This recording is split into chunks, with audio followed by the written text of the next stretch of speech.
nós somos alunos da turma 11 do Educandário Miosotis. Eu me chamo Liel e ela é a Pietra. Nosso trabalho é sobre como as pessoas agiam no período da erradicação da peste negra.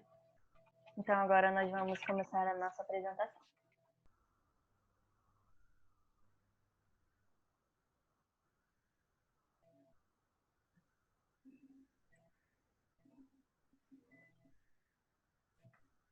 Começando falando do momento histórico, tudo começou em 1348, marcando o que chamavam de Baixa Idade Média e a crise do sistema feudal. Ela foi provocada por um bacilo chamado Yersinia pestis. Essa bactéria pode ser transmitida para as pessoas por meio de mordidas de pulga e roedores infectados ou até mesmo pela manipulação sanguínea. Nessa foto nós percebemos justamente isso, onde uma pulga pica um rato que é infectado pela bactéria e assim ambos acabam passando essa doença para o ser humano e para os animais. Isso era muito mais comum naquela época por causa da falta de saneamento básico que eles passavam, né? A peste negra foi reconhecida como uma pandemia que surgiu na Europa no século XIV, a qual gerou uma das maiores quedas do número populacional da história desse continente, sendo a principal responsável pela perda de mais de 30% da população da Europa neste período. Vamos falar agora sobre a causa e a origem. De acordo com vários estudos, o mais provável que a peste negra tenha surgido foi na China, pois ela teria chegado à Europa por meio de caravanas comerciais que se dirigiam para as cidades do mar Mediterrâneo. Naquela época, os agentes transmissores eram muito mais comuns do que hoje em dia. Eles proliferavam com facilidade em cidades e vilarejos muito pequenos, pelas más condições precárias de higiene. No auge dessa pandemia, quando a população achava que a contaminação começou por ser via aérea, mas isso realmente não acontecia. Isso afetou as glândulas linfáticas. Foi possível a contaminação à falta de saneamento básico. Essa imagem está contando como foi essa falta de saneamento básico. E sobre a denominação, bom, essa pandemia foi denominada como peste negra porque deixava manchas escuras na pele, que eram frutos das infecções. E nessa imagem nós percebemos justamente isso, onde aqui seria a pele normal, essa parte seria ela mais queimada, onde teria essa troca de pele, entre aspas, e a parte onde é a peste negra, que ela fica bem mais escura e preta. Mas ela também ficou conhecida como bubônica, peste bubônica, por provocar bubões, ou seja, ínguas no sistema linfático, que é o que mostra aqui uma pessoa normal e uma que contém o vírus, a bactéria, no caso, da peste, onde ela fica com ínguas não só no pescoço, mas isso nós vamos apresentar mais para frente. Como agir? Naquela época, a ciência não era tão desenvolvida. As causas eram atribuídas a origens sobrenaturais e a bodes expiratórios, como povos estrangeiros, em especial os judeus. Eles eram alvo de culpas e julgamentos. Isso levou a uma nova tensão social. Uma das preocupações era evitar que a enfermidade evoluísse e surgissem odores fortes, considerada na época uma grande causa. Para resolver isso, muitas pessoas recorriam a plantas aromáticas. As plantas eram colocadas em janelas, porque eles achavam que afastariam o odor que trazia a doença. Também, quando eles saíam de casa, eles penduravam denteados pelo pescoço, porque eles também achavam que a doença se espalhava pelo odor. E ninguém comia carne ou fio, que eram alimentos considerados propícios a doenças. Atividades físicas que abriam os poros e traziam sol eram proibidos, como também tomar banho, se relacionar de forma íntima, ter pensamentos sobre a morte e dormir durante o dia. Eram tarefas não recomendadas. Essa febre conseguia atingir 41 graus e tinham vômitos sanguinolentos, e muitas pessoas desenvolviam complicações pulmonares. Apesar dos apenas os médicos usavam aquelas máscaras de bico. Dentro havia ervas aromáticas e o fim de prevenir o contágio. Essas são onde tem as máscaras, dá para ver.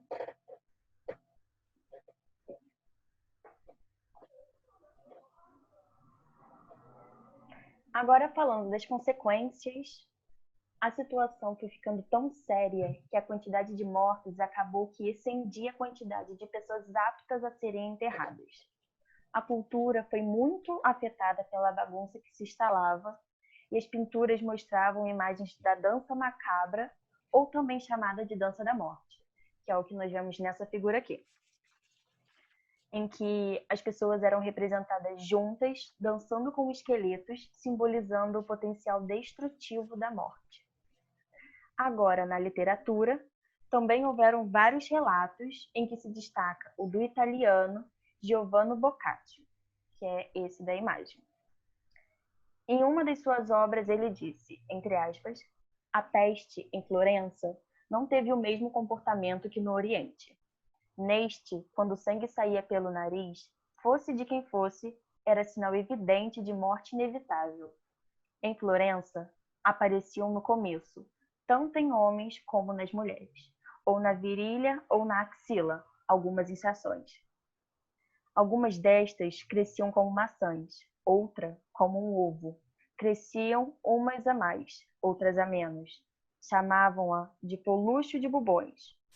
Dessas duas referidas, parte do corpo logo tal tumor mortal passava a repontar e a surgir por toda a sua parte. Agora, sobre a erradicação. Agora vamos falar sobre o fim da peste negra. O ano de 1353 foi marcado como o ano do fim de uma pandemia, mas ainda havia casos após 7 anos. Mortes. Ela foi responsável de 75 a 200 milhões de pessoas mortas. Diagnóstico. O diagnóstico precoce permite que que a peste negra seja curada com antibióticos. Se não for tratada rapidamente, a peste pode ser fatal. Aí embaixo colocamos um mapa que dá ainda que a distribuição da peste em 1998. Por mais que tenha sido o ano de 1353 tenha sido marcado como erradicação, houveram casos após isso, como no Brasil, na África e no Oriente Médio.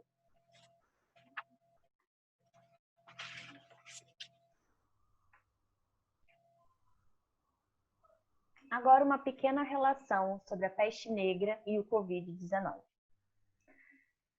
Primeiramente, vale ser citado que o que chamamos de quarentena hoje em dia surgiu no período da bubônica, também conhecida como peste negra. Essa ideia foi dada por um dos membros do clero da antiga República de Veneza, quando lá estava em uma situação crítica. Pela época, era normal estarem atendendo passagens bíblicas. Os comércios também ficavam fechados durante o período. Devemos ter em mente também que a peste foi causada por uma bactéria e o que vivemos hoje em dia no caso, por um vírus. A ciência hoje em dia é um grande avanço para as vacinas e curas, e isso justifica o pensamento do ano de 1300, onde eles achavam que tudo era o poder divino.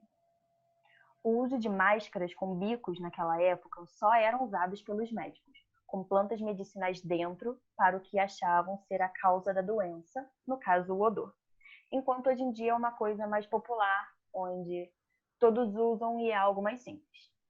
Na primeira imagem, nós temos o desenvolvimento das máscaras, onde essa primeira, onde tem uma figura mais negra, mais escura, temos um médico com uma máscara de bico. Do lado nós temos uma enfermeira e do outro lado um médico de hoje em dia com uma máscara mais simples, adapto a proteger e tentar salvar a vida de seus pacientes.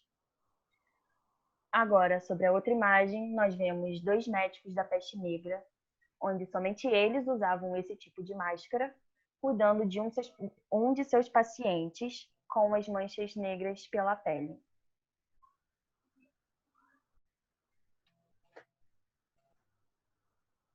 Como a peste negra influencia hoje em dia?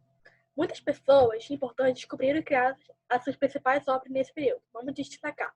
Isaac Newton, ainda estudante da Cambridge, criou base do cálculo diferencial integral, montou suas primeiras teorias com prismas e óptica, além de começar a pensar sobre a gravidade. William Shakespeare. Há em registro que dizem que ele teria escrito obras como Rei Lear, Macbeth, nessa época, porém não é confiável afirmar que ele seguia a quarentena. O poeta italiano Giovanni Basile havia perdido seus pais para a doença e em isolamento escreveu sua obra mais famosa, Decameron. Aqui está um dos testes da Covid. E aqui, para encerrar, nós temos uma pequena tirinha que representa esse período da peste negra. Uma das pulgas diz: que cara é essa? Aconteceu alguma coisa? Aí a outra começa com seu pensamento filosófico e diz: me sinto tão insignificante. Somos pulgas. Que diferença um bicho tão minúsculo pode fazer num planeta tão grande? Nenhuma criatura é insignificante. Somos minúsculas partes da grande engrenagem da vida, responde a outra. Aí, continuando com o seu pensamento, diz: e cada parte dessa, por si só, tem o poder de mudar o mundo. Aí a outra responde achando que ela tinha viajado. Ela se achando tão inútil, mas na verdade ela estava em um rato, contaminando ele com a doença da peste negra e causando todo o estrago que nós conhecemos.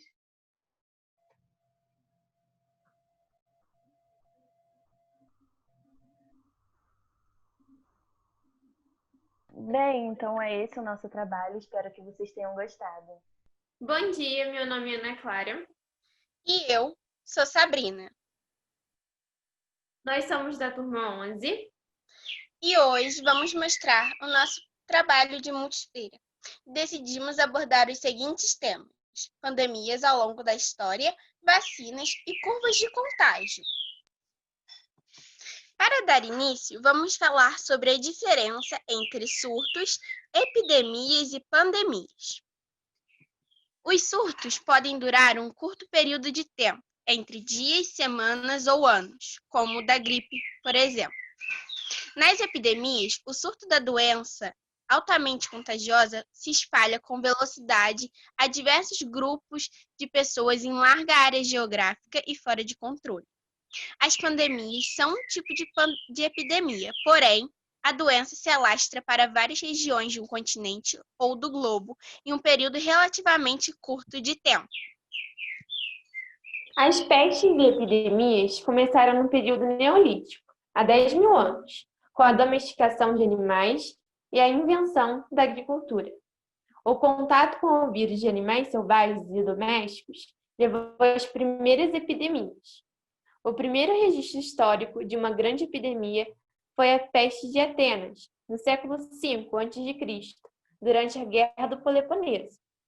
Estima-se que 1/3 da população desta cidade grega morreu. Um dos primeiros casos de pandemia registrados é a peste de Justiniano, acontecida por volta de 541 d.C., e que se iniciou no Egito até chegar à capital do Império Bizantino. No combate às pandemias, até que a medicina conhecesse os agentes causadores de uma doença, a proliferação sem controle era compreendida como um fenômeno religioso ou sobrenatural. A de caráter religioso dizia que era um aviso de Deus sobre o comportamento humano a ser evitado. Um castigo assim, passando a ideia de que um pecado não é individual, e sim coletivo. Com isso, cabia aos curandeiros cuidar dos doentes em pandemias, em vez que os poucos médicos que existiam não poderiam cuidar dos corpos por conta de restrições exigidas pela Igreja. Dentre os métodos utilizados pelos curandeiros para cuidar dos enfermos estão ambientes arejados e limpos, acender incensos no ambiente, alimentação saudável, antibióticos naturais, ervas aromáticas e sal de quinino, como forma de prevenção a doenças infecciosas. Foi na Idade Moderna em que uma das medidas mais conhecidas para o combate às pandemias surgiu, a famosa quarentena. As pandemias podem afetar a economia de um país a partir do momento que medidas como isolamento social e lockdown são tomadas, gerando fechamento das indústrias, as trocas comerciais que vão sendo interrompidas e, como consequência disso, a classe comerciante é vastamente afetada, já que produtos não são comercializados, reproduzindo assim um efeito cascata, fazendo com que caia rapidamente a economia dos países afetados. Entre as piores pandemias da história, podemos citar a peste negra, a gripe espanhola, a gripe suína, H1N1 e a cólera.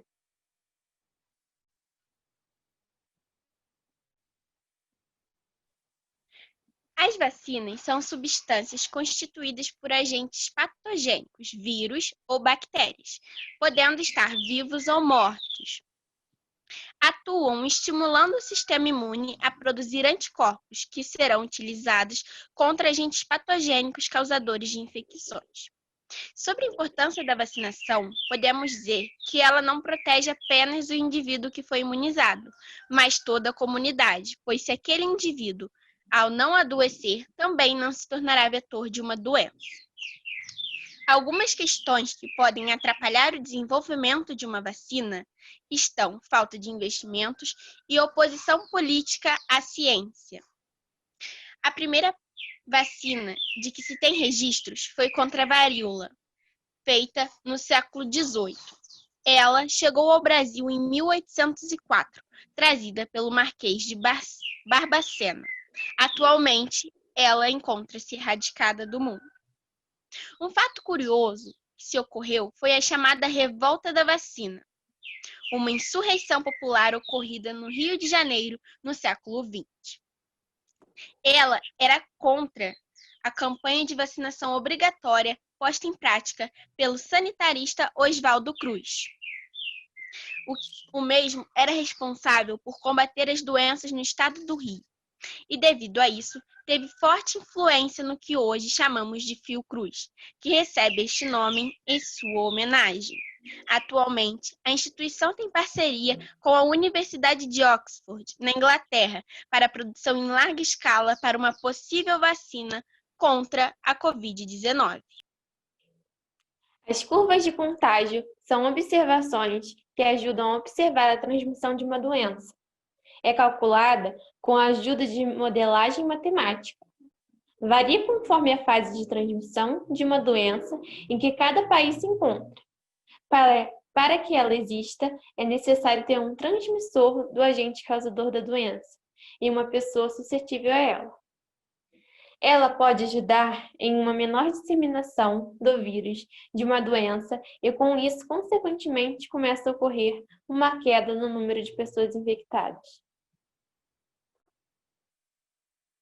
Entre as semelhanças da Covid-19 e outras pandemias, podemos citar o comportamento humano perante as enfermidades, a utilização de medidas contra o avanço da doença, o surgimento de crendices e o aumento da desigualdade social, uma vez que a doença chega para todos. E essa foi a nossa apresentação. Olá, eu sou Lucas Ávila, aluno do Educandário Miosotis Turma 11.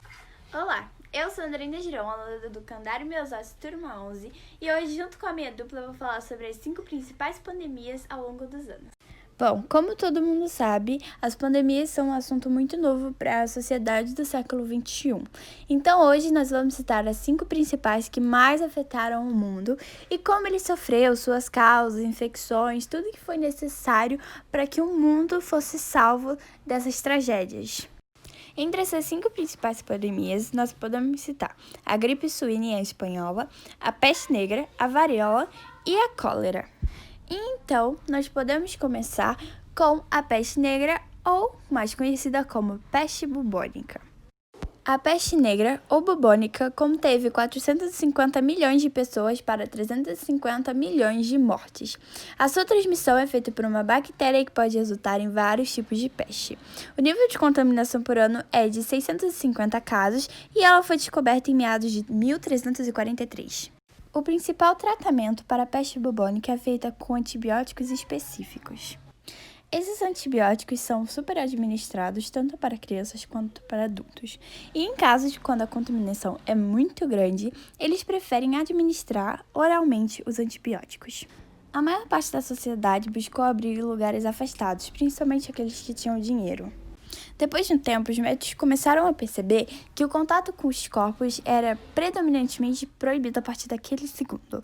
E além deles, os padres também tinham total contato com os corpos. Em geral, os padres foram o grupo social que mais sofreram com a pandemia, em principal porque haviam muitas aglomerações religiosas e, na maioria das vezes, quando um padre se contaminava, automaticamente os outros também estavam contaminados.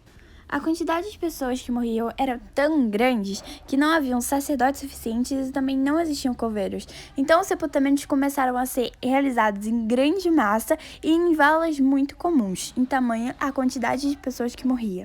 Aqui nós temos os principais países afetados, que na maioria das partes são países asiáticos. Ela teve a duração de 7 anos e os grupos de riscos não foram registrados.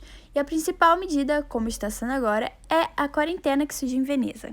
A varíola teve entre 300 a 500 milhões de mortes e seu nível de contaminação é errática, pois o seu último caso foi em 1977. Essa doença não possui cura alguma, apenas tratamento que pode ser evitada por meio de vacinação. Algumas das suas formas de contaminação são por produtos sanguíneos, gotículas respiratórias no ar, contato com a pele, contato com saliva e toque em uma superfície contaminada. Os sintomas, além de semelhantes ao da gripe, os pacientes também apresentam irritação na pele, que aparece primeiro nos ossos, nas mãos e nos antebraços e posteriormente no tronco. A cólera foi descoberta na Indonésia e o país mais afetado foi a América do Norte. Ela foi descoberta em 1817, teve um número de infecções entre 1.400.000 a 4.300.000. Também obteve entre 28.000 a 142.000 mortes. E a principal medida contra foi o saneamento básico. Como sintomas, nós temos dores no corpo, diarreia, náusea, vômito, desidratação, febre, fome, cãibra na perna, cólica e perda de peso. A gripe espanhola teve cerca de 50 milhões de pessoas infectadas e 1.632.710 pessoas mortas. O ano de descoberta foi em 1918, país de origem não sabe, e os países mais afetados foram Alemanha, Reino Unido, França e Estados Unidos. A medida contra era evitar aglomerações e sintomas eram febre, tosse e dor no corpo.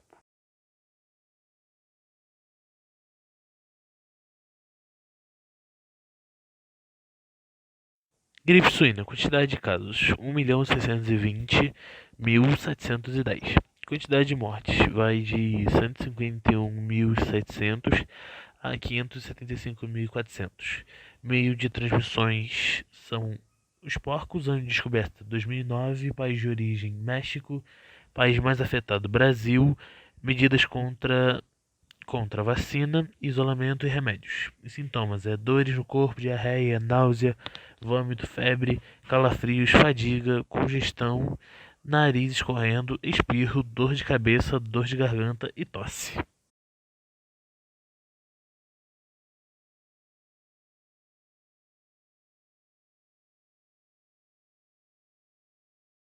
Então, finalizamos o trabalho aqui. Muito obrigada pela atenção e, acima de tudo, lembre-se que é sempre bom sabermos sobre qualquer tipo de história que esteja envolvido e que salvou a raça humana. Não se trata apenas de um trabalho escolar, e sim como a humanidade foi salva. Então, se cuidem.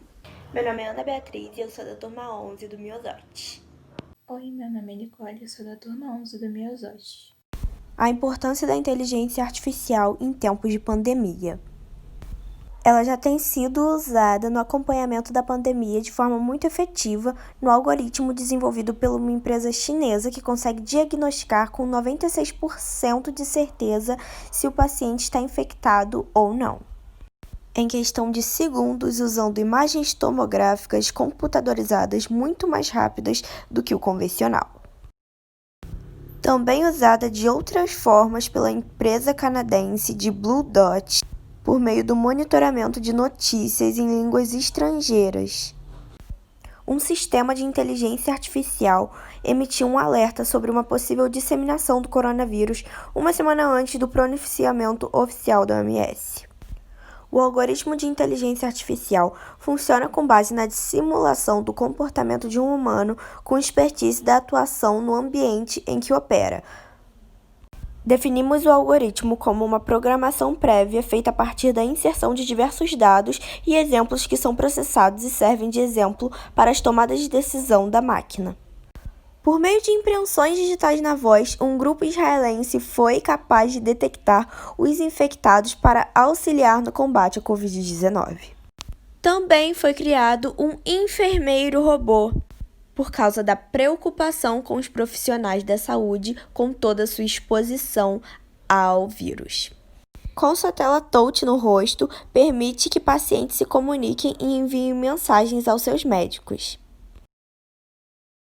Um farmacólogo britânico utilizou o sistema de inteligência artificial e deparou-se com uma descoberta que pode trazer nova esperança na busca pelo tratamento da doença. Um software encontrou um medicamento capaz de suavizar os sintomas mais severos da condição. Cuide de você e das pessoas ao seu redor. Use máscara, passe álcool gel e não se esqueça, fique em casa. Oi, gente, bom dia. A gente agora vai apresentar o trabalho da Multifeira 2020. O tema que a gente escolheu foi a epidemia do Ebola de 1976. A gente é da sala 11. O grupo sou eu, Arthur Aich, Eduarda Rodrigues e Stephanie Mafor.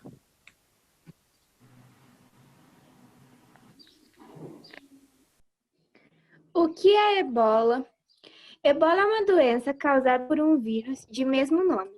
O seu principal sintoma é a febre hemorrágica, que causa sangramentos em órgãos internos.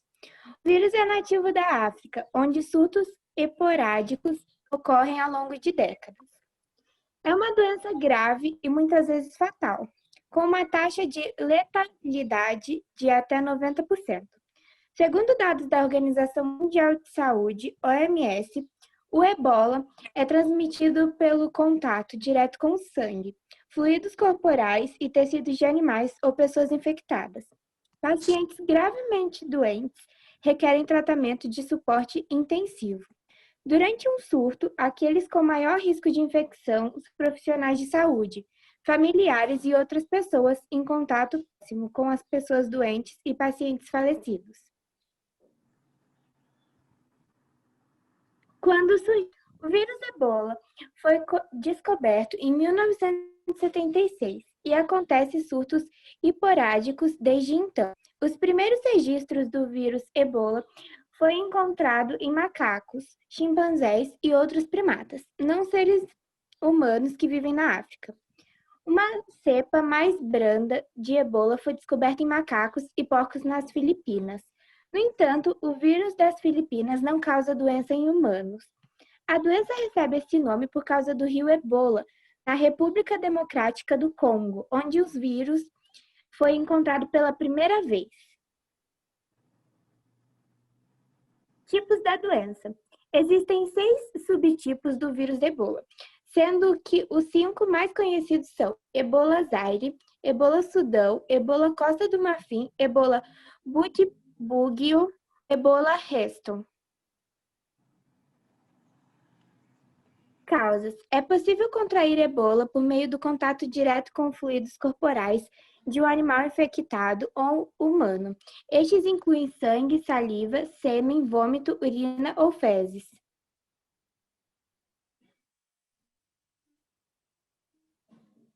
Duda. Para maiores pessoas, o risco de contrair Ebola é baixo. No entanto, as chances aumentam se você visita áreas nas quais há surto de Ebola. Realiza pesquisas em animais, principalmente primatas originários da África ou Filipinas. Fornece assistência médica ou pessoal para pessoas infectadas. Prepara pessoas infectadas para o enterro, uma vez que os corpos das pessoas contaminadas ainda podem transmitir a doença.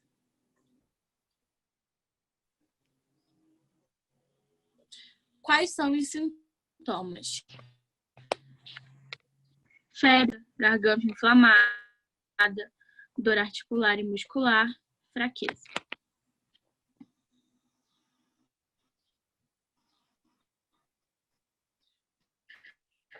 Sintomas na fase final do vírus Ebola. vermelhidão nos olhos, hemorragia interna e externa.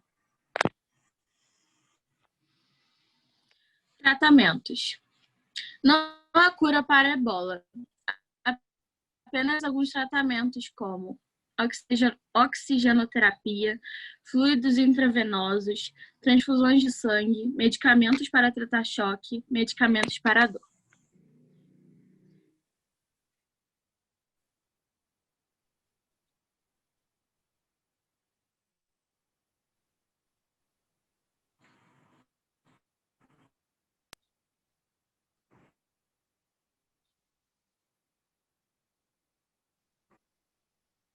Descoberto. Cerca de 40 anos, um jovem cientista de uma parte remota da floresta do Congo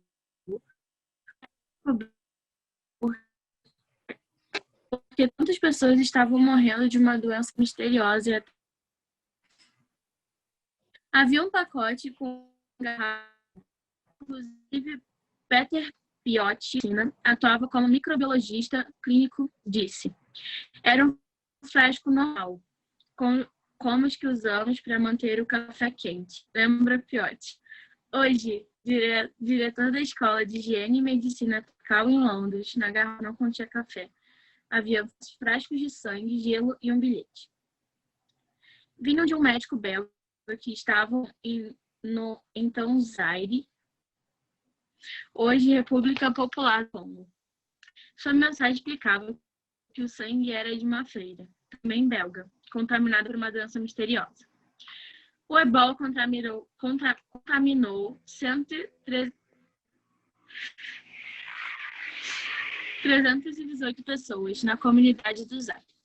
Dentro desse número, cerca de 280 pessoas não resistiram e faleceram. Gerou também 284 em Sudão, que gerou 150.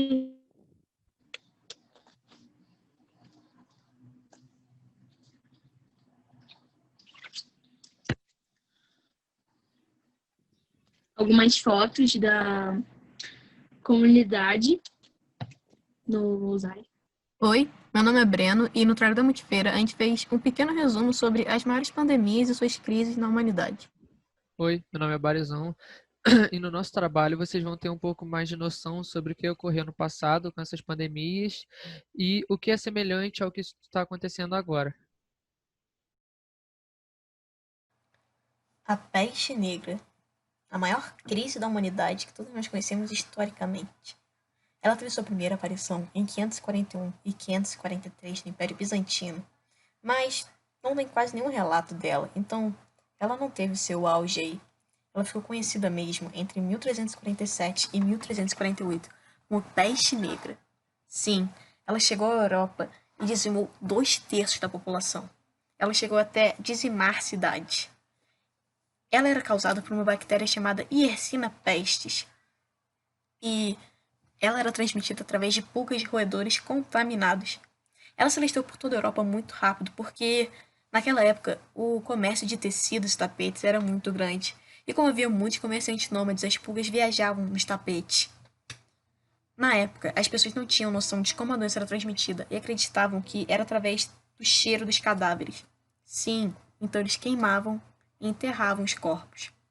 O Império Mongol usava os corpos dos falecidos pela doença para enfraquecer as cidades. O que eles faziam? Eles pegavam os corpos e jogavam dentro das cidades. Depois de um tempo que todos estavam doentes, eles apenas invadiam e dominavam a cidade. Como eu disse, as pessoas da época acreditavam que a peste negra era transmitida através do cheiro dos cadáveres. Então, naquele longo nariz das máscaras, eram utilizadas palha e flores para amenizar o cheiro dos mortos e assim, quem sabe, não pegar a doença. A crise do século XVI. A crise do século XVI foi uma crise que causou muitos problemas em toda a Europa. Começamos com a instabilidade climática, um dos estopins para o início da crise, pois, com a instabilidade climática, houve a queda na produção agrícola, além de gerar emprego, era a base alimentar da época. E com a queda na produção, os preços dos alimentos subiram muito, ou seja, somente pessoas com dinheiro poderiam comprar. Isso tudo gerando uma grande fome entre todos, pois grande parte da população não era rica. E junto a essa pobreza vem a falta de higiene que já era pouca na época e acabou se tornando mais escassa ainda. Assim, a facilidade de transmissão de doenças aumentou, fazendo com que a peste negra se aproveitasse de toda a situação e se espalhou por toda a Europa, matando milhares de pessoas. E além disso tudo, teve as guerras cruzadas, que, como sabemos, causou danos, dificultando mais ainda a situação dessa crise social.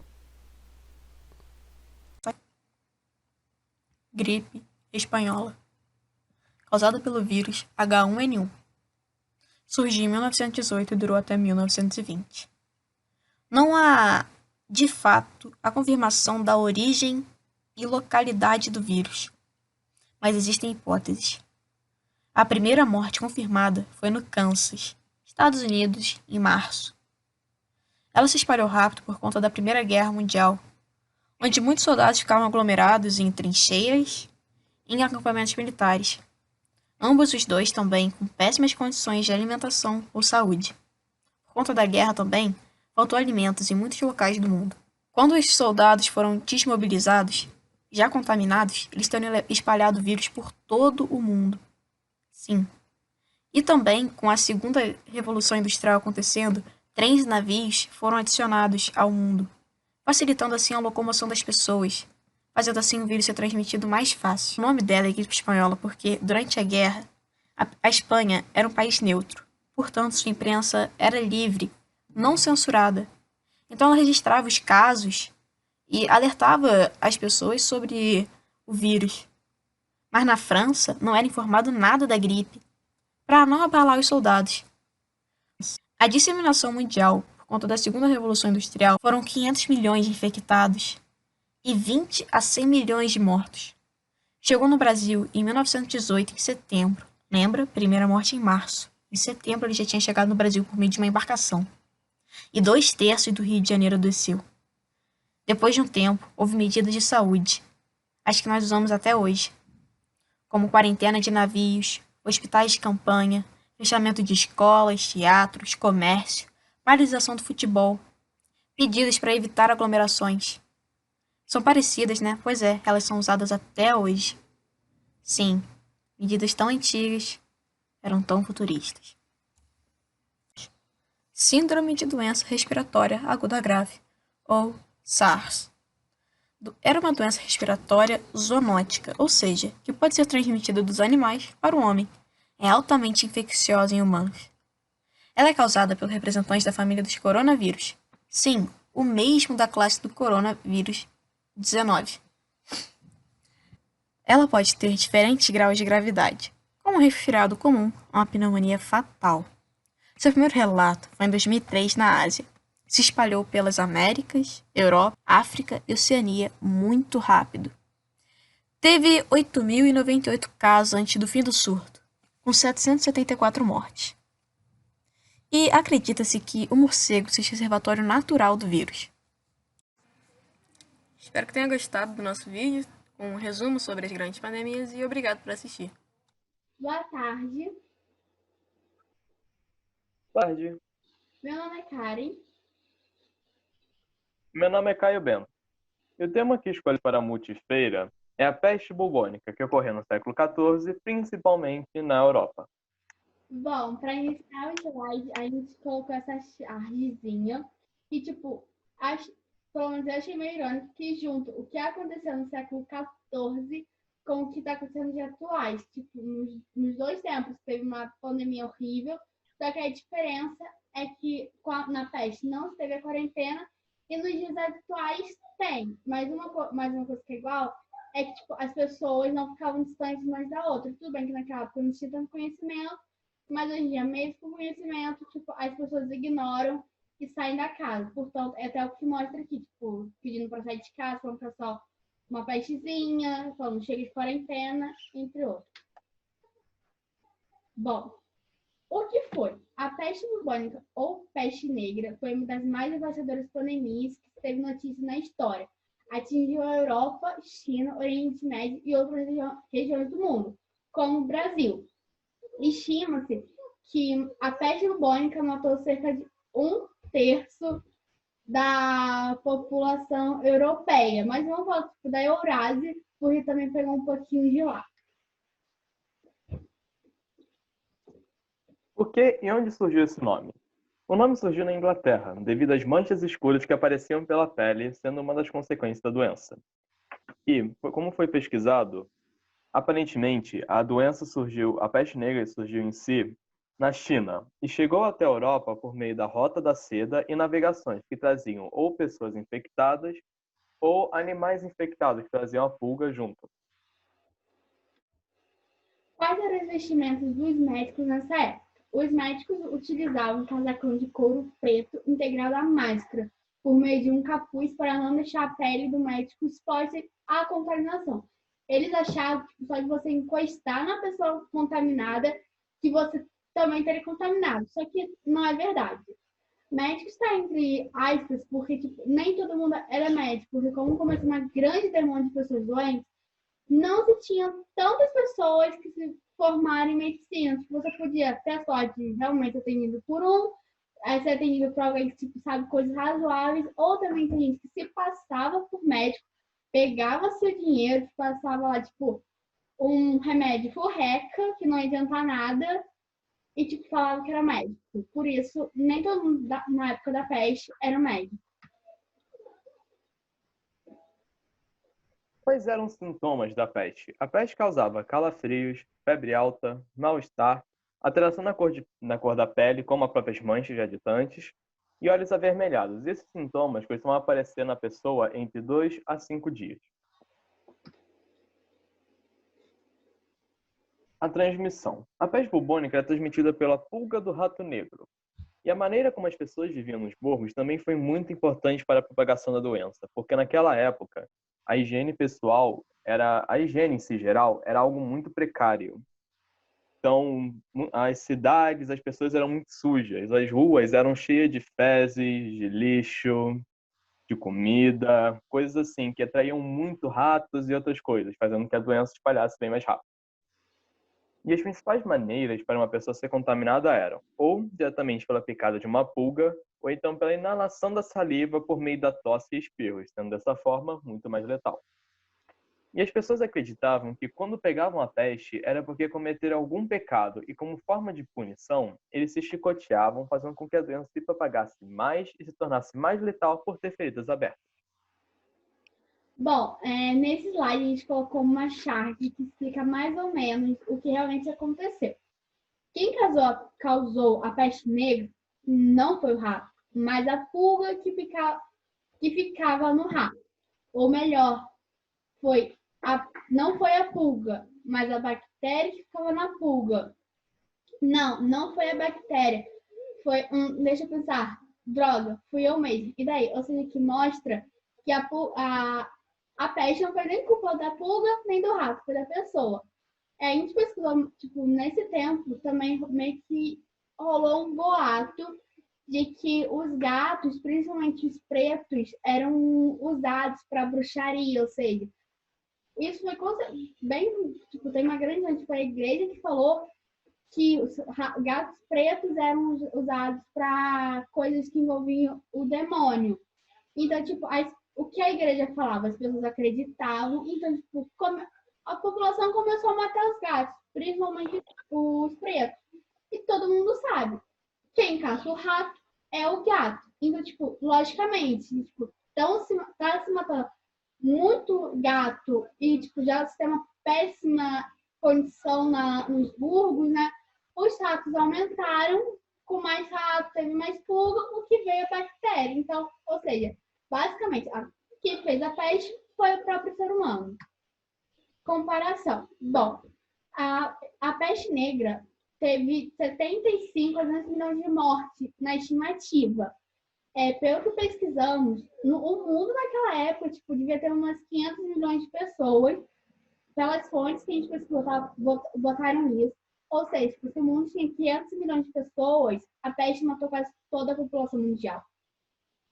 Já a Covid-19, no dia que a gente foi pesquisado, o número estava entre 942 a 943 milhões.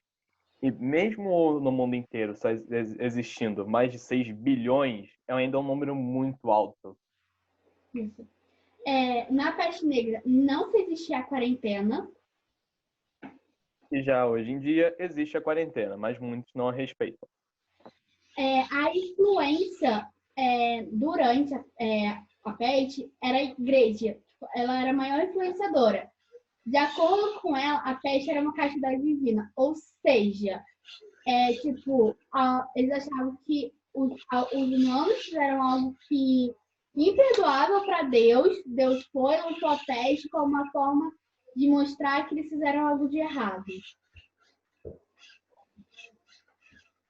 Já na Covid, a maior influência é o presidente e a ignorância da população.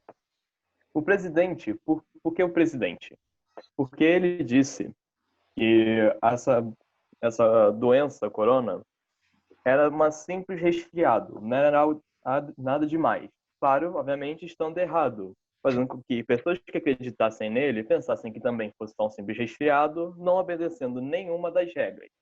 E a ignorância da população, por esse fator que eu falei antes, por pensar que realmente em si não é algo nada sério, e não querer cumprir com nada que foi dito, não querer ficar em quarentena, não usar máscara, álcool, nem fazer nenhuma forma de proteção. Bom, durante a peste não se tinha conhecimento de prevenção contra doenças, ou seja, não existia esse negócio de álcool em gel, de lavar a mão toda hora, de tomar banho, de usar máscara, ficar distante da pessoa durante a peste, não se tinha isso. Já na Covid, nos dias atuais, já se tem um conhecimento de como se prevenir contra a doença, que é ficar em quarentena, ficar mais afastado das pessoas, usar máscara, álcool em gel, lavar sempre as mãos. Então isso foi uma alta evolução, podemos dizer, comparado entre cada pandemia. Imagens da peste. Bom, a primeira imagem mostra meio que vamos botar um mortal, uma pessoa querendo se aproximar de algo divino, que provavelmente era Deus. E, mostra que a pessoa que tá lá, por favor, me receba. E Deus tá não vou te receber. Ou seja, nisso mostra como eles estavam retratando, achando que a peste em si era uma castidade divina, que foi Deus que lançou ela, porque o povo fez algo extremamente horrível para ele. Já a segunda imagem mostra, a segunda e a terceira, na verdade, imagem mostram como as pessoas pensavam que era a peste negra. A segunda em si mostra a destruição que ela causou. Se percebe que mais na frente da imagem tem um monte de corpos, que seriam as vítimas. E já atrás tem locais completamente destruídos, sem mato, árvores queimadas, coisa do tipo, sendo os locais em que a peste foi passando, mostrando que onde ela passava, ela trazia só destruição e sofrimento para as pessoas. Já a terceira imagem, eu pelo menos coloco como se fosse uma personificação da peste negra, ou da morte em si, levando todas as pessoas que morreram pela doença. Atrás você consegue perceber que existem esqueletos com vestimentos brancos e uma cruz na frente. Pode-se dizer que, querendo ou não, a igreja ajudou a peste negra a matar muitas pessoas, porque ela dizia que era uma castidade divina, que era algo divino, né? Algo que Deus jogou de mal para os seres humanos. Então, como também foi explicado antes, eles chicoteavam, fazendo com que as mortes fossem muito maiores. Isso. Uma curiosidade também é que, como isso não foi em todos os locais, foram em algumas regiões, como você tinha uma grande demanda de corpo, podia calhar você ser enterrado vivo. E para isso, quando isso aconteceu, o que alguns locais fizeram? No caixão que fizeram, botaram no caixão até o lápis um sininho, uma corda, e na ponta um sininho. Porque se você tivesse a falta de sorte de ser enterrado vivo, você puxava a corda que mexia o sino e mostrava pro pessoal de cima que aquela pessoa estava viva. Enterraram ela sem querer.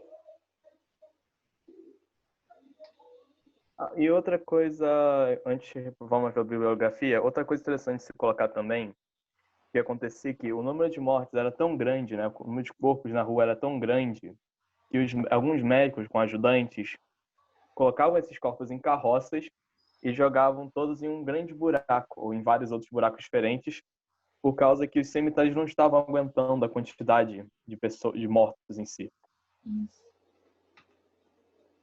E agora a bibliografia. Essas pesquisas foram tiradas da Wikipédia, InfoEscola, Minha Vida, Sanarmed e o Google, sendo a estatística das mortes da Covid-19.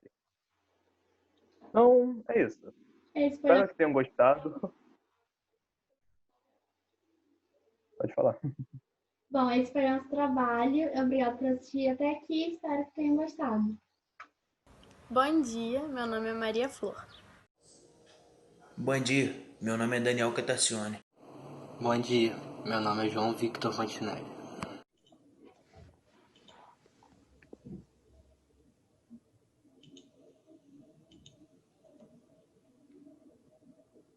Pandemias ao longo da história da humanidade e precauções. A pandemia não é um assunto nem um pouco recente. Temos registros dela desde antes do século XX se iniciar. As doenças causadoras das maiores pandemias, com milhares de mortos, foram peste bubônica, que foi uma doença que poderia ser contraída a partir do contato humano com pulgas infectadas por uma bactéria que estava presente em ratos. A varíola, doença infecciosa causada por um vírus que afeta todo o sistema imunológico e deforma toda a pele. É considerada uma das doenças mais mortais do mundo. Cólera, uma doença também infecciosa causada pela ingestão de água ou alimentos contaminados. Gripe espanhola, uma doença provocada por uma mutação do vírus da gripe. E a gripe suína ou H1N1, doença também causada por uma mutação do vírus da gripe, mas além de infectar humanos, infectavam também os porcos. Por conta da falta de tecnologia presente naquela época, os médicos não tinham quase nenhuma informação. Eles não faziam ideia de onde essas doenças tinham vindo, o que elas causavam, qual medicamento poderia ser usado para curar os infectados, entre outros casos. Eles medicavam os enfermos com o que achavam que poderia curá-los, mas nem sempre era eficaz. A falta de higiene era muito comum entre todos, o que facilitava o contágio e só dificultava a chegada do fim da doença. Hoje em dia já é totalmente diferente. Há tecnologia o suficiente para conseguirem descobrir de onde vem o vírus. Há condições financeiras para estudarem e produzirem uma vacina com eficácia. As pessoas têm higiene. Existem também equipamentos e produtos próprios que servem para combater a propagação do vírus. Os lugares têm uma rotina de desinfecção e esterilização, entre outros. Oi, eu sou Emily Chagas. Oi, eu sou Stephanie Dias. Nós somos alunos da turma 11 do Educandário Miosotis e vamos fazer o trabalho da multifeira sobre a revolta da vacina.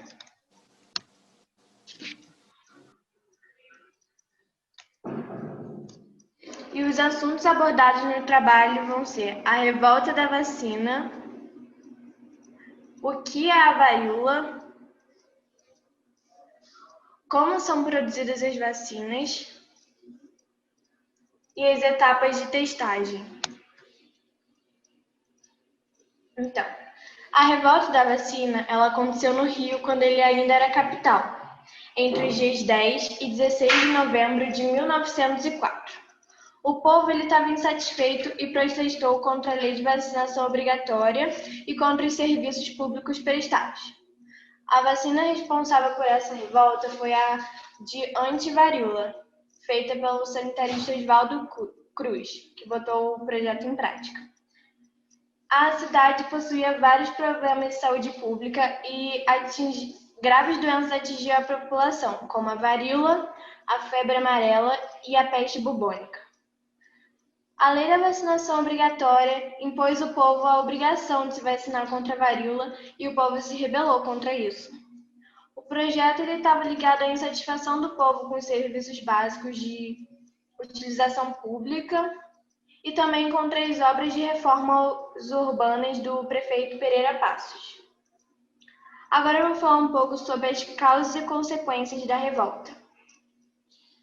A grande quantidade de lixo acumulada pelas ruas do Rio causou a proliferação do vírus da varíola e também de vários ratos e mosquitos que são transmissores de doenças como a febre amarela e a peste bubônica. E essas doenças provocaram a morte de muitas pessoas. A intenção principal e de extrema importância era eliminar os focos de lixo acumulados e combater os transmissores das doenças. Então, o governo promoveu que as pessoas caçassem os ratos e devolvessem para as autoridades, que ganhariam uma renda em troca. Porém, em vez das pessoas caçarem os ratos nas ruas, elas começaram a criar os ratos nas suas próprias casas, causando mais sujeira. Então, por conta dessas fraudes, o resultado foi que o governo suspendeu a oferta do prêmio e a campanha de saneamento continuou firme e as pessoas elas eram surpreendidas em suas casas, sendo invadidas e reviradas sem nenhuma explicação. A população ela não teve nenhum acesso de alerta e esclarecimento sobre a vacina, nem formas de higiene e até mesmo maneiras de se prevenir. Então, elas ficaram indignadas e, por isso, houve uma insatisfação generalizada contra as atitudes do governo, que fomentou a revolta da vacina.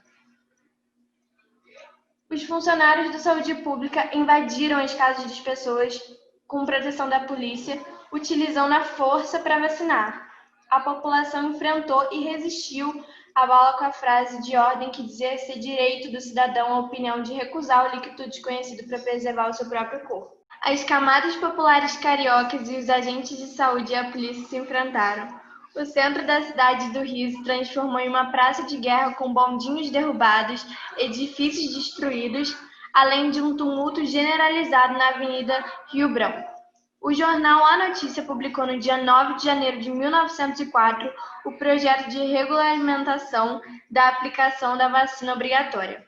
Nesse projeto está explícita a obrigatoriedade da comprovação da vacina para se casar, se empregar, viajar, se hospedar e até matricular as crianças em escolas. Caso a determinação de vacinação obrigatória não fosse atendida, o cidadão estaria sujeito a multa. Quando essa notícia vazou pela imprensa, a revolta da população foi ainda maior, que provocou uma série de manifestações com conflitos generalizados por volta de uma semana. O estopim para a onda de protestos foi a vacinação obrigatória, mas logo a população direcionou sua revolta contra outras camadas do poder, como os serviços públicos em geral e também os representantes do governo, explicitamente contra as forças repressivas. Florianistas e positivistas, apoiados por alguns setores civis, se aproveitaram da situação e, na madrugada de 15 de novembro, usou a prerrogativa da revolta popular para tentar dar um golpe de Estado. E acabou que não deu certo para eles, porque eles não levaram nada com isso. E o fim da revolta foi proclamado o estado de sítio e o cancelamento da vacinação obrigatória no dia 16 de novembro.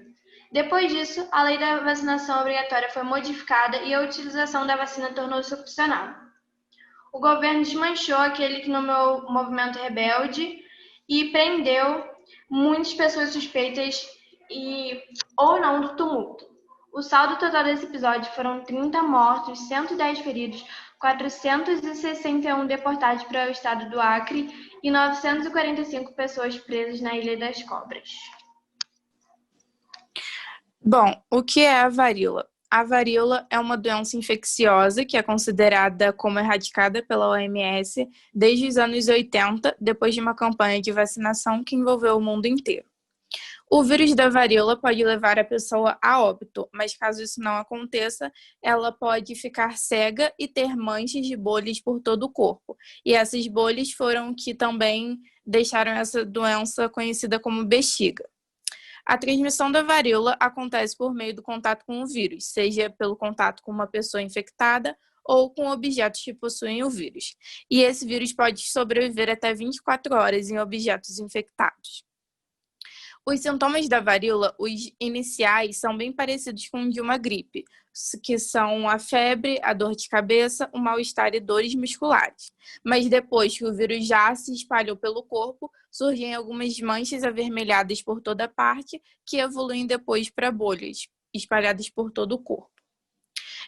O tratamento da varíola, o único tratamento são as vacinas, porque a varíola não tem cura. E os tratamentos existentes só aliviam os sintomas, eles não matam o vírus e nem impedem que essas bolhas apareçam.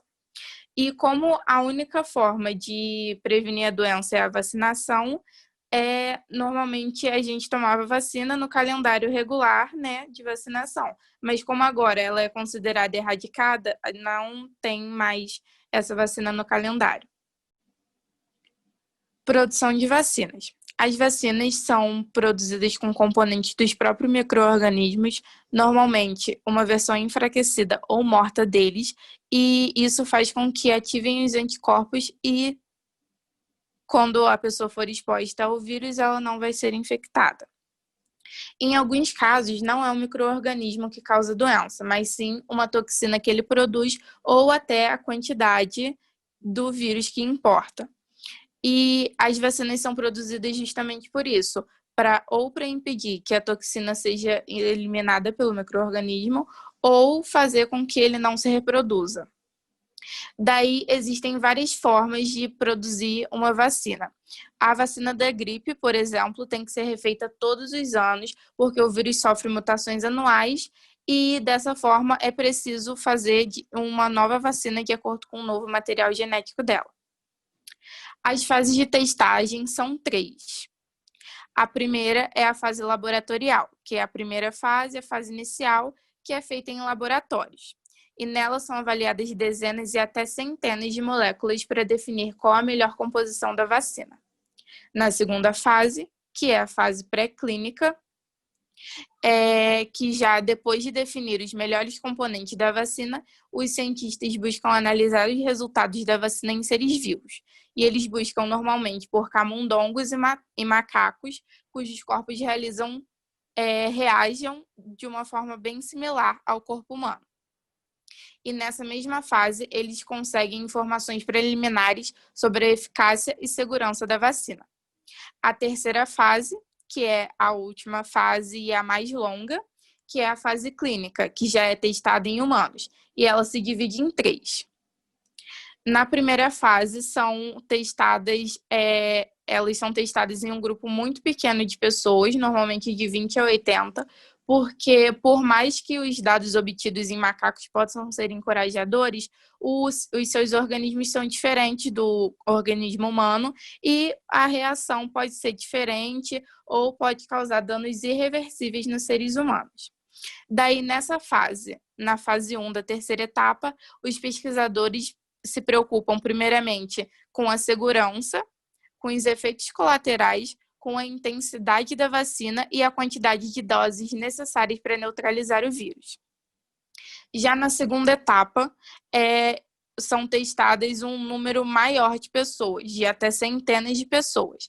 E é importante avaliar os resultados desses voluntários com a comparação de um grupo controle, que recebe apenas um placebo. E o objetivo é ver se o organismo responde à vacina e já ter informações mais claras sobre a eficácia e se os anticorpos produzidos são os esperados e se realmente tem potencial para imunizar o vírus, para imunizar as pessoas contra o vírus. Daí vem a terceira etapa, que aqui os cientistas já têm uma ideia mais clara do que esperar da vacina e então é hora de ver se a vacina realmente funciona na prática. Daí eles aplicam em milhares de pessoas e agora eu vou explicar por que essa normalmente é a fase mais demorada. Porque normalmente nessa etapa é crucial a utilização de um grupo controle que vai receber apenas o placebo, assim como na segunda etapa, mas nessa fase nem os cientistas nem os voluntários vão saber quem vai receber o placebo e quem vai receber a vacina, para evitar que uma potencial mudança de comportamento afete os resultados do estudo. E isso se chama também de duplo cego, para para evitar, né, que mudanças psicológicas alterem os resultados. Daí, os cientistas pegam os resultados dos dois grupos e comparam para ver com clareza se a vacina está sendo eficaz ou não. Mas, por questões de ética, eles não podem expor os pacientes ao vírus. Eles precisam que as pessoas se exponham voluntariamente e para serem expostas ao vírus voluntariamente. E por isso que demora, porque normalmente eles até procuram lugares onde a incidência da doença está sendo maior e onde existe maior risco de contágio. Até por isso que o Brasil foi um dos lugares escolhidos para testagem das vacinas, porque a incidência de contágio está sendo muito alta. Daí, nessa fase, leva até 10 anos, levam vários e vários anos para conseguir chegar no resultado e realmente levar as vacinas para as clínicas. Como eu já falei, toda essa fase de testagem duram vários anos, no mínimo 10 anos, dura muito tempo. E por conta do Covid, as fases 1 e 2, ou a 2 e 3, estão sendo feitas simultaneamente. E isso garante que a resposta chegue mais rapidamente, mas também gera vários riscos. E algumas das vacinas que passaram mais rapidamente por essa etapa fizeram isso graças a outras pesquisas mais avançadas sobre outros coronavírus, os antigos. E esse é o caso de Oxford, que os pesquisadores de lá já trabalhavam com vacinas contra doenças relacionadas e já tinham dados promissores sobre a eficácia e segurança, que permitiram avançar para a fase seguinte.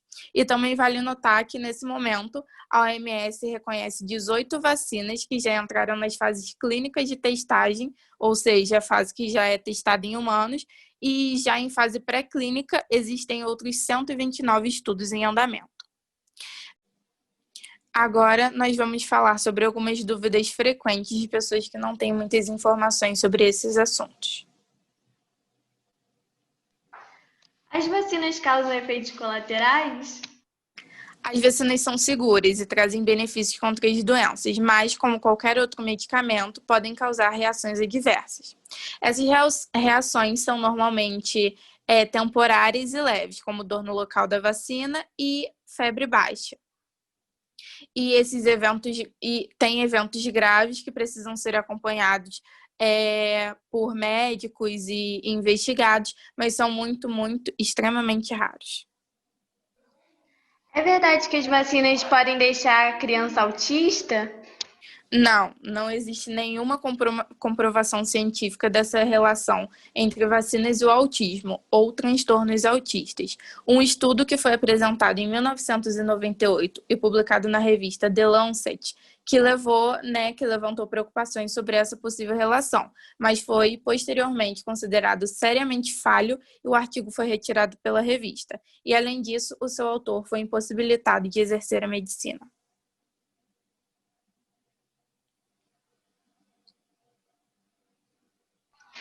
Caramba, hein? E eu devo repetir a dose para reforçar a imunização? Depende muito da vacina. Nem todas precisam de uma segunda ou terceira dose. Isso vai depender de cada vacina. Mas se você tomar mais de uma dose de uma vacina que só é necessária uma dose, isso não vai trazer benefícios e não vai trazer mais ou menos prevenção para você.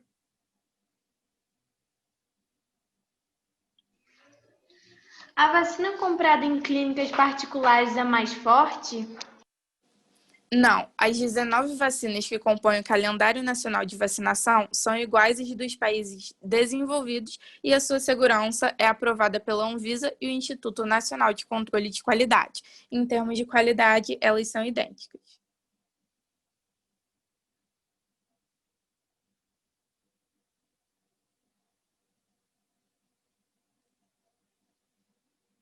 É seguro vacinar crianças com menos de 6 meses de vida? Depende muito da vacina. Algumas das vacinas são aplicadas nos primeiros dias de vida, outras nos primeiros meses. Mas o importante é que a população esteja atenta ao calendário nacional de vacinação e seguir da forma que está lá.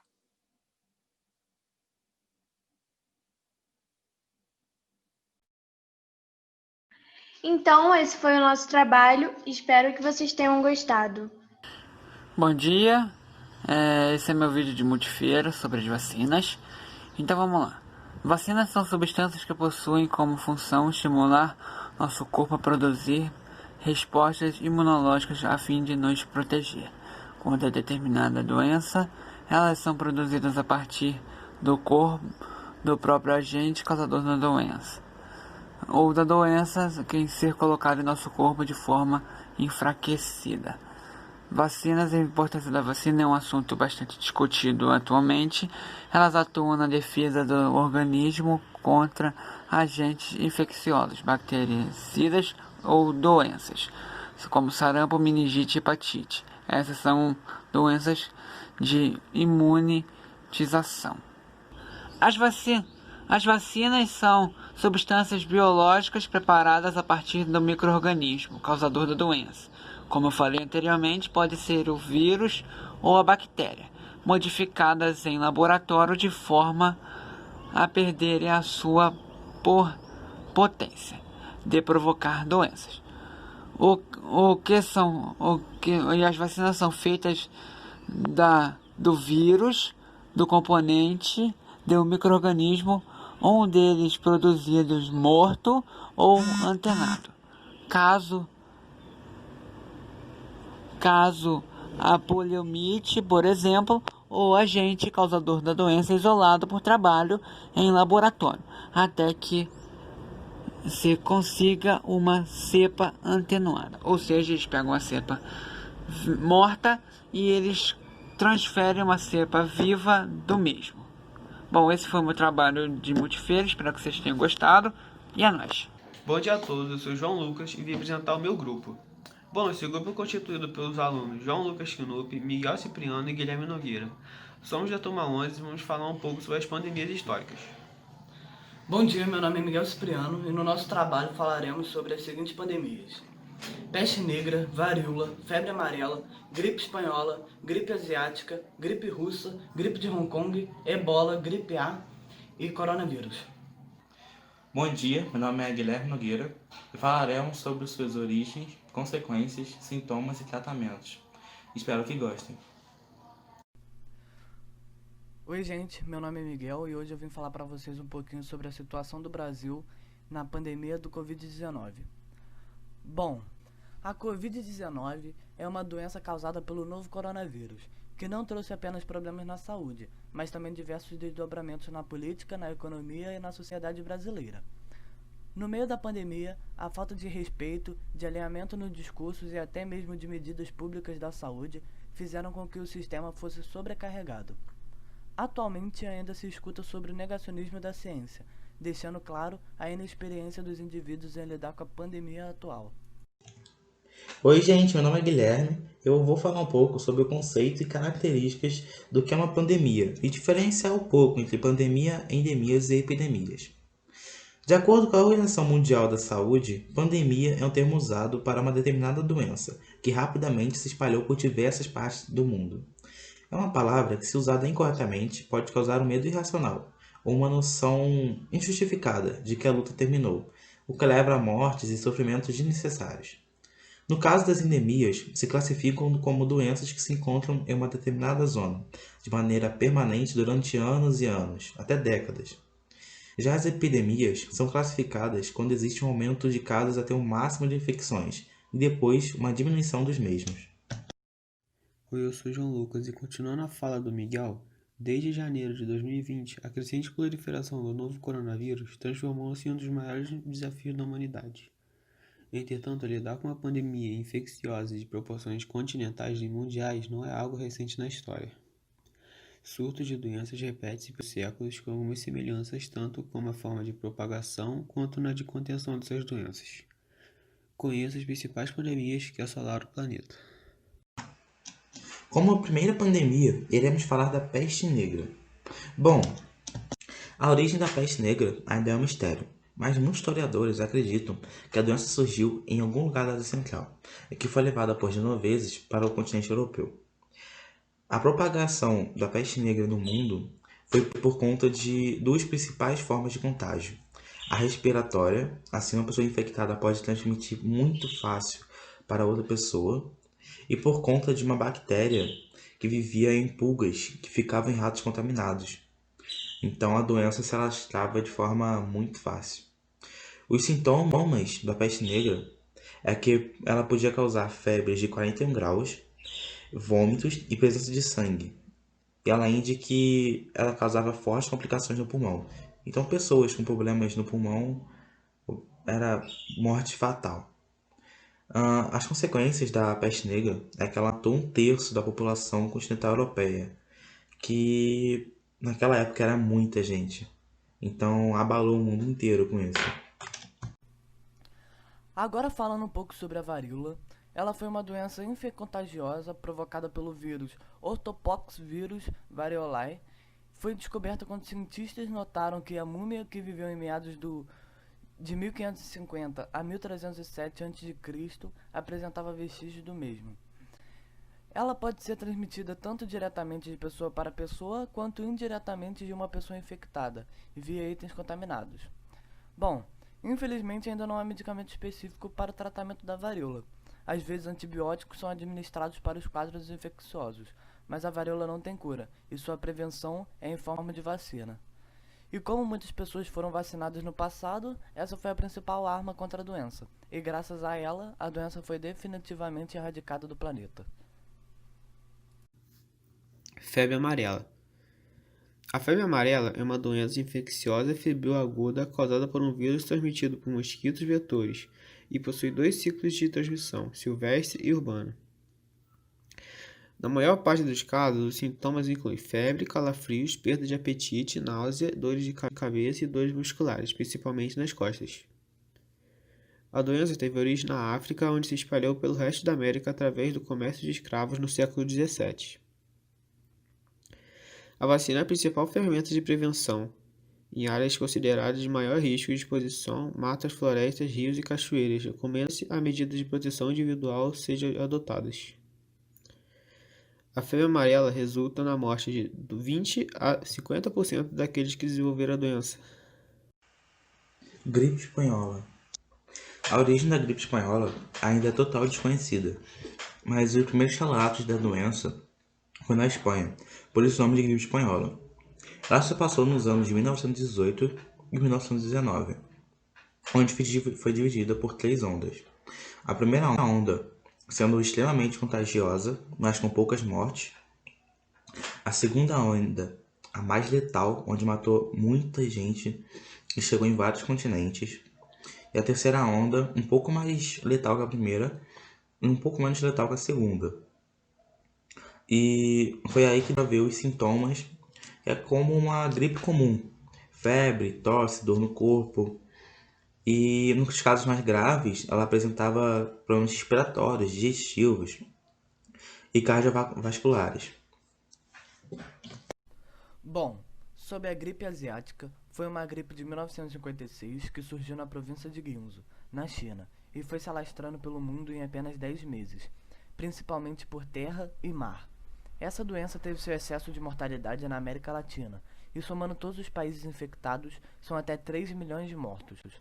E sua prevenção é quase igual ao do coronavírus. Sempre lavar as mãos com água e sabão, evitar aglomeração, principalmente se houver pessoas doentes nesses locais. Em surto de gripe, utilizar máscara quando o uso for indicado pelas autoridades. E vacinar-se anualmente, caso pertença ao grupo de risco. Gripe russa. Atualmente acredita-se que, por causa do vírus H2N2, pelo fato de pessoas com maior resistência à gripe asiática de 1957 do subtipo H2N2 teriam obtido resistências no primeiro contato durante a epidemia da gripe russa. Levou à morte de 1 milhão a 1,5 milhão de pessoas, dos quais 200 e 300 mil na Europa afetaram principalmente crianças e jovens. A gripe russa era caracterizada pela febre e pneumonia. O vírus presente nessas partículas pode ficar ativo por horas em maletas, roupas, portas e outros objetos. Basta tocar em um deles e depois colocar a mão na boca ou nos olhos pelo contato dos gotículas da saliva e com secreção respiratória de pessoas infectadas. Gripe de Hong Kong. A origem da gripe de Hong Kong foi em 1968, com o aparecimento de uma nova variação maior do vírus influenza A. A proliferação da gripe de Hong Kong seguiu as mesmas linhas de difusão da gripe asiática. Em outubro, a gripe chega no Oriente Médio, ficando nesses países por meses, e só depois de muito tempo chegando na Europa. A difusão foi muito mais lenta, tendo os primeiros surtos epidêmicos lá em 1969. Os sintomas da gripe de Hong Kong foi que as pessoas contaminadas com a gripe sentiam tremores de frio, febre e falta de apetite. As consequências da gripe foi que a gripe matou entre 1 a 4 milhões de pessoas no mundo inteiro. Vírus Ebola.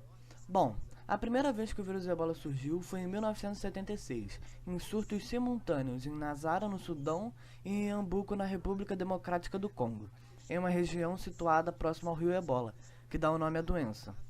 Sua complicação acontece quando acontece a evolução do vírus, que podem ocorrer diarreia grave, náuseas e vômitos acompanhados de dor abdominal, comprometimento das funções hepáticas e renais e, frequentemente, coagulação intravascular disseminada, levando a hemorragias internas e externas variadas. Ainda não há tratamento licenciado comprovado para neutralizar o vírus, mas os cuidados são de suporte precoce, com hidratação e tratamento sintomático. E uma vez que a doença é curada, a pessoa está imune ao vírus Ebola. Gripe A. A gripe A H1N1 consiste em uma doença causada por uma mutação do vírus da gripe, também conhecida como gripe suína. O H1N1 é o subtipo do influenza A, que se tornou conhecido quando afetou grande parte da população mundial em 2009 e 2010.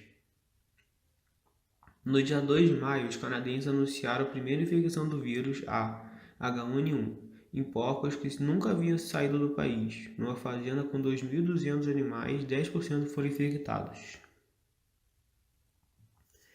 A vacinação é a forma mais eficiente de proteção da gripe. Ela é feita anualmente, pois os vírus causadores da gripe sofrem mutação, sendo fundamental acompanhar a mudança para que a vacina produzida seja realmente eficiente. Os sintomas são os mesmos da gripe: dor pelo corpo, febre alta e pode levar à morte por um comportamento muito acentuado dos pulmões. Já esse novo vírus, chamado Covid-19, é uma doença causada pelo coronavírus, que é definido por uma família de vírus que causam infecções respiratórias. Os sintomas são de tosse, febre, dor de garganta e dificuldade para respirar. A transmissão costuma ocorrer pelo ar ou por contato pessoal com secreções contaminadas, como espirro, gotículas de saliva, toques ou até mesmo aperto de mãos. O diagnóstico é feito com coleta a partir de materiais respiratórios e não existe tratamento específico para infecções causadas pelo vírus, mas o indicado é repouso e consumo de bastante água, além das medidas adotadas para aliviar os sintomas. E aí galera, tudo bem? Eu, Pedro Henrique, Igor Lopes, que está comigo aqui para apresentar o trabalho também, e o Indiael, que fez o slide. Nós vamos falar sobre a propagação do coronavírus. Nós somos da turma 11 do Candário Miosotis. Pode passar, Igão. Então, pessoal, o coronavírus começou no início de dezembro de 2019, na China, em pessoas que estiveram em uma feira de animais vivos. Logo após esses primeiros casos, o vírus se espalhou entre as pessoas mesmo as que não tiveram contato com a feira de animais, pois se trata de um vírus respiratório de fácil transmissão. O coronavírus foi espalhado por quase todo mundo através das pessoas contaminadas. É transmitido de pessoa para pessoa por meio de gotículas do nariz ou da boca. O primeiro país a ser afetado foi a China, de forma geral, o continente asiático. Após ele, o desenvolvimento se prolongou para a Europa, em países como Espanha, Itália e França, se deslocando para a América do Norte, Estados Unidos, Canadá, logo afetando a América do Sul. Porém, com o tempo, sua grande concentração foi nos países da Europa. Os países mais afetados atualmente são os Estados Unidos, Brasil e Índia. Os países sem registro de contágio são ilhas, ou seja, com isolamento geográfico mais intenso. Aqui a gente vai falar sobre a importância de usar máscara. É, caso uma pessoa esteja com Covid-19, ambas sem usar máscara, o risco de contágio é alto. Mas se ambas estiverem sem máscara, o risco cai drasticamente. Pode passar. As perguntas da pesquisa. Uma informação antes. Os coronavírus são a grande família de vírus comuns em muitas espécies diferentes de animais, incluindo camelos, gado, gatos e morcegos. Raramente os coronavírus que infectam animais podem infectar, como exemplo do MERS-CoV e o SARS-CoV. Onde surgiu e como se alastrou. Em resumo, a doutora Débora conta que o vírus se manifestou primeiramente no início de dezembro de 2019, na província de Wuhan, na China, em pessoas que estiveram na feira de animais vivos. Nesses primeiros casos, o vírus se espalha entre as pessoas, mesmo entre os que não tiveram contato com a feira de animais, pois se trata de um vírus respiratório de fácil transmissão. Agora, como ele é transmitido? A transmissão acontece de uma pessoa doente para outra, ou por contato próximo por meio de toque do aperto de mãos contaminadas, gotículas de saliva, espirro, tosse, catarros e objetos ou superfícies contaminadas, como celulares, mesas, talheres, maçanetas, brinquedos, teclados de computador, entre outros. Oi, me chamo Jeremias. E eu, Luiz Fernando, nós somos da turma 11. E a gente vai apresentar o trabalho da Multifeira, sendo o tema as doenças trazidas pelos europeus para a América.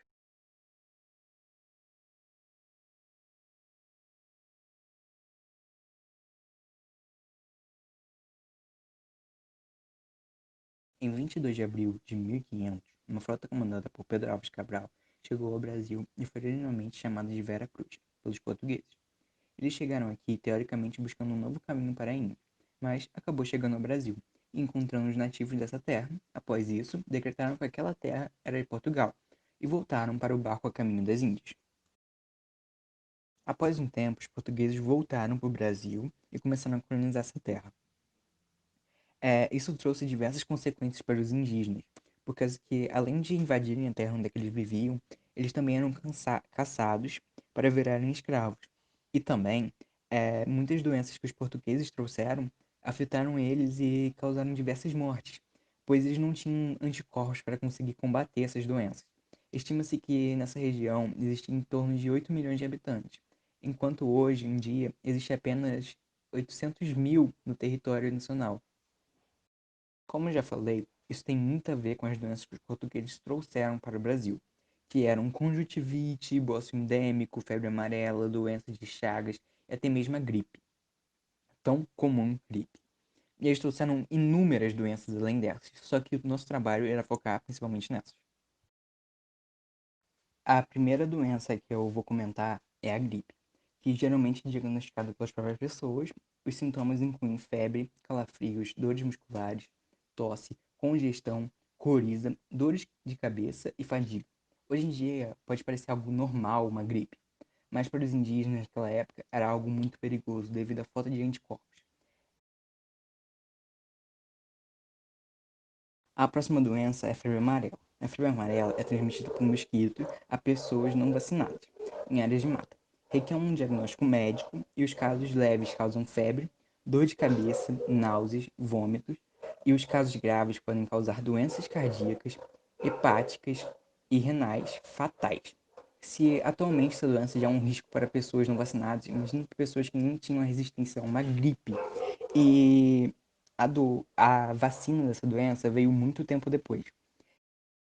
E a última doença que eu vou abordar sobre a parte aqui do Brasil, das doenças que os portugueses trouxeram para o Brasil, é a doença de Chagas. Doença infecciosa causada por um parasita encontrado nas fezes do inseto barbeiro. Requer um diagnóstico médico. A doença pode ser leve, causando inchaço e febre, ou pode durar muito tempo. Se não for tratada, pode causar insuficiência cardíaca, congestiva. Essa doença apareceu algum tempo depois da colonização, mas mesmo assim acabou afetando muitos indígenas, porque mesmo com a colonização um pouco mais avançada, ainda existiam bastantes indígenas aqui. Então, mesmo sem perceber, os contatos que eles tinham quando, podemos dizer, os cafeicultores estavam na região do Nordeste, ou até mesmo aqui na região de São Paulo, tínhamos contatos com eles, sejam pelas terras ou por diversos conflitos. Isso causava que essas doenças, mesmo depois do início da colonização, trouxessem diversas mortes para os indígenas. Agora, saindo da América do Sul e indo para a América do Norte, durante a chegada dos ingleses. Durante esse período, mais de 18 milhões de indígenas viviam na América do Norte, mais especificamente na área dos Estados Unidos. Esse contato entre os colonizadores britânicos e os indígenas norte-americanos gerou uma infecção em massa dos indígenas com as doenças europeias. Como já dito anteriormente, o sistema imunológico indígena não estava nem um pouco preparado para essas doenças, vendo que em algumas áreas a porcentagem de mortos pode ter chegado em aproximadamente 90%. As doenças que afetaram os indígenas foram cólera, influenza, escarlatina, varíola e muitas outras. A que mais afetou o povo indígena foi a varíola. Os colonizadores britânicos e os indígenas norte-americanos nunca tiveram uma relação pacífica entre eles. Houveram massacres de tribos indígenas feitos pelos próprios colonizadores. Porém, a propagação dessas doenças nunca foi intencional. Tanto que, quando isso ocorreu, os colonizadores relacionaram isso como um sinal divino que as Américas deveriam ser conquistadas, mostrando a força do cristianismo no estado da época. Agora eu vou explicar como a varíola afeta o corpo humano. Primeiramente, existem 4 tipos de varíola: a normal, a modificada, a maligna e a hemorrágica, sendo as 2 últimas fatais. Não se sabe qual dessas afetou os índios, mas acredita-se que, independentemente de qual tenha sido, poderiam ter sido fatais para o organismo despreparado dos índios. Em geral, a varíola é um vírus que se caracteriza por atacar as células da pele, gerando máculas, algo semelhante a espinhas, só que mais severas em maior quantidade. Quantidade essa que cobre completamente a pele humana. A partir do momento que o organismo está coberto em máculas, elas evoluem para erupções na pele. A partir desse estágio, a varíola poderia se desenvolver para um dos 4 tipos. Irei cobrir a maligna e a hemorrágica, vendo que são os 2 tipos mais letais da varíola. Na varíola tipo maligna, mais comum em crianças, ela poderia causar febre alta, os ferimentos da pele iriam aumentar lentamente, dando à pessoa a morte agonizante. Normalmente, 2 dias antes da morte da pessoa, os ferimentos ficavam cinzas, dando sinal que o fim estava próximo. Já na varíola do tipo hemorrágico, mais comum em adultos, ocorria hemorragias internas, dando um aspecto escuro e avermelhado para a pele da pessoa. E esse foi o nosso trabalho sobre as doenças trazidas pelos europeus para a América. Espero que tenham gostado do nosso trabalho. E um belo excelente dia para vocês, ou boa noite, depende da hora que vocês estão escutando. Então, tchau!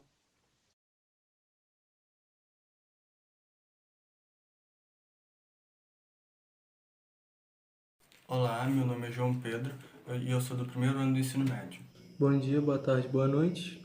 Meu nome é Rafael Pereira e o nosso grupo vai apresentar o tema Peste Negra.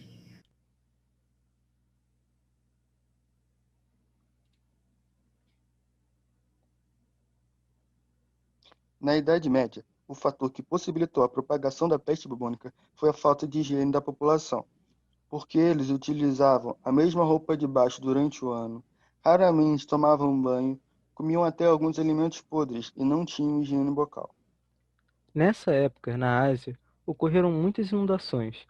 Por esse motivo, muitos roedores se deslocaram para as cidades, se aproximando de outros ratos que estavam acostumados a viver próximo das pessoas. Desse jeito, as pulgas se tornaram mais frequentes nos ratos, o que facilitou muito a propagação dessa bactéria, já que para infectar um humano, a pulga picava o rato e depois picava o humano. Médicos. Os médicos utilizavam uma roupa especial de couro para não serem contaminados e usavam máscaras de bicos longos, como vocês podem ver na imagem, para armazenar ervas que purificavam o ar dentro das máscaras, pois na época achavam que a contaminação era pelo mau cheiro dos cadáveres. As pessoas da época não gostavam da presença desses médicos, porque onde eles passavam significava que muitas pessoas já tinham morrido, e normalmente os médicos eram de segunda categoria e muitas vezes eram proibidos de praticar medicina em condições normais. Esses médicos, na verdade, nem queriam ajudar as pessoas. Sua real intenção era tirar dinheiro delas. Eles cobravam para aplicar remédios falsos e sua real função era contabilizar os mortos. Religiosidade. Por nessa época as doenças serem consideradas um castigo divino, pessoas que tentassem encontrar cura para essas doenças ou descobrir novos procedimentos cirúrgicos eram acusados de bruxaria e eram condenados à morte e morriam queimados em uma praça pública. Aquela época foi tão intensa que a igreja comparou a situação do mundo com os 4 cavaleiros do Apocalipse. Fome. Por causa de uma extrema mudança climática, por alguns anos os invernos ficaram mais frios e verões eram mais chuvosos, o que fez a produção de alimentos na Europa cair, causando a grande fome. Com as pessoas não tendo o que comer, 10 a 20% da população europeia morreu. Guerra. Na época da Idade Média, ocorreu a Guerra dos 100 Anos, onde soldados da Inglaterra e da França guerreavam entre si para ter posse do trono francês. Peste. Peste negra, com seu contágio extremamente rápido e fácil, se espalhou por toda a Europa, matando cerca de 20 milhões de pessoas. Morte. O resultado dos 3 cavaleiros e, com toda certeza, o mais presente, já que ele acompanha todos os outros cavaleiros.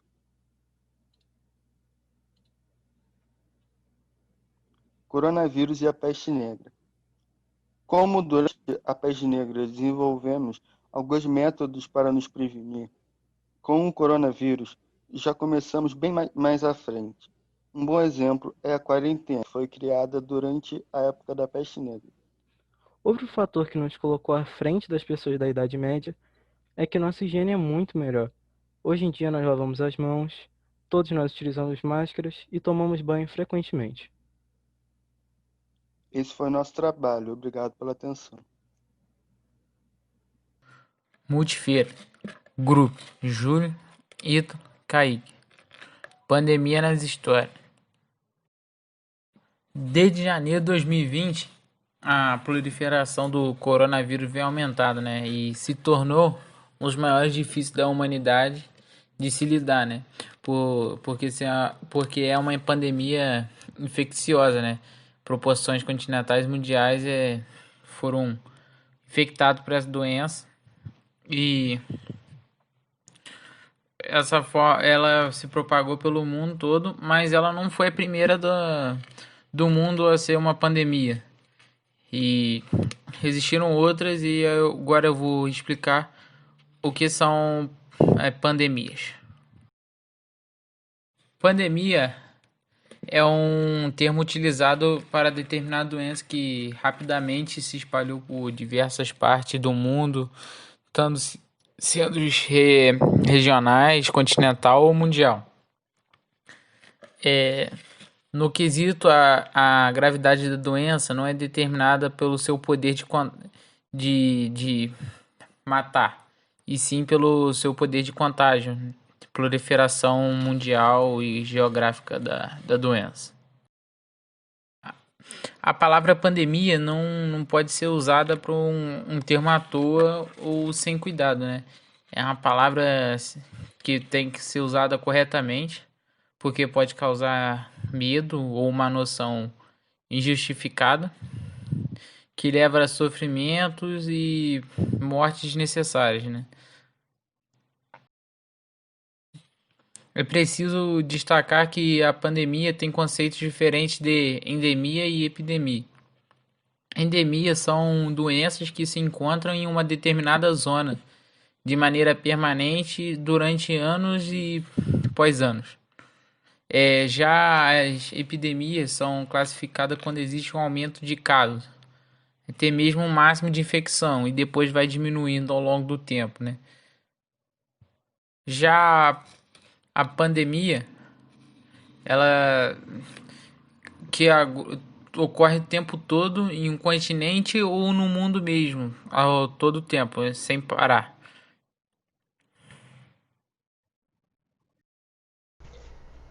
Histórico das pandemias. Nos últimos 30 anos tem crescido o número de surtos de vírus, proliferando assim as doenças que assolam todo o mundo.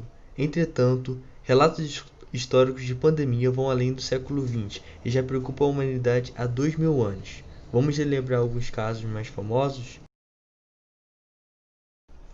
Peste de Justiniano.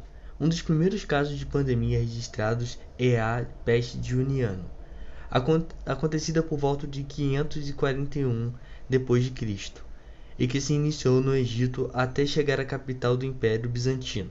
Provocada pela peste bubônica, transmitida através de pulgas em ratos contaminados, a enfermidade matou cerca de 500.000 a 1 milhão de pessoas, apenas em Constantinopla, espalhando por Síria, Turquia, Pérsia, Irã e parte da Europa. Estima-se que a pandemia tenha durado mais de 200 anos. Peste negra. Em 1343, a peste bubônica foi mais uma vez a causa de outra pandemia que assolou em sua totalidade os continentes asiáticos e europeu, a peste negra. Com seu auge até o ano de 1353, a peste negra ainda aparece de forma eminente até o começo do século XIX e matou entre 75 milhões a 200 milhões de pessoas. Gripe russa. Já em 1580 existiam relatos da primeira pandemia de gripe, que se espalhou por Ásia, Europa, África e América.